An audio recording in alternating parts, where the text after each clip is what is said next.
All right, boys and girls, welcome back to Social Studies. Today we're going to finish our story of Paul Bunyan. Remember, he was a big baby, a big boy, and a big man, the biggest ever in the U.S. He's one of the American folk heroes. And a lot of his life is, a lot of details are kind of made up just for fun, just to talk about how big he was. So let's continue reading. It was so cold, even the snow turned blue.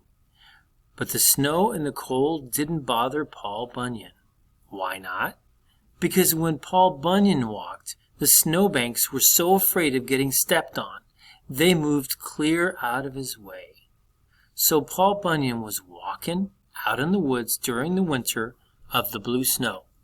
The snowbanks moved away, and under the biggest snowbank was a big blue baby ox. The ox was born white, but he turned blue on account of the blue snow. Paul cradled the ox in his arms and took him home. The ox gave Paul Bunyan's face a big sticky lick, and they became great friends. Paul called the blue ox Babe, and the name stuck even when Babe grew bigger than Paul. Babe was so big it took 47 axe handles to measure between his horns. He was so long, if you or I stood at his tail, we'd need a telescope to see his nose. When Babe wanted a snack, he ate 30 bales of hay in one bite, wire and all. With Babe around, Paul Bunyan could work twice as fast. As quick as Paul could down a tree, Babe hauled it away. When Paul Bunyan wanted to skin a log, he hitched Babe up to one end and held the bark himself at the other end. Paul would pull the log out, clean as a whistle, leaving Paul holding the bark. Around the camp, the men hung up their shirts to dry on Babe's horns. But Babe's most important job was making the logging road straight by pulling out their twists and turns. One time, Paul Bunyan and Babe went out to the Dakotas to do some logging. They worked so fast and so hard, they cut down all the trees there. But since they were headed home again, they decided to clean up before they left.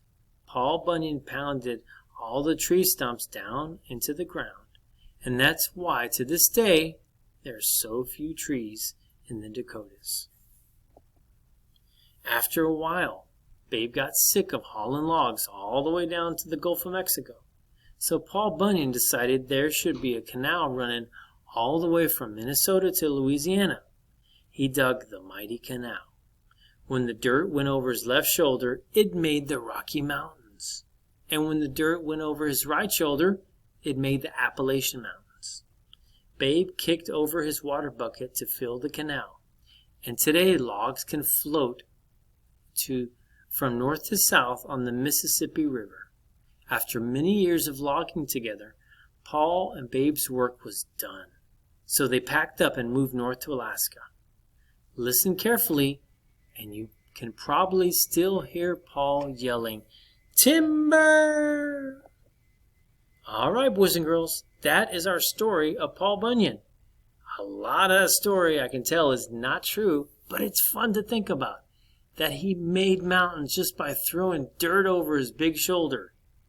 So that's the American legend of Paul Bunyan.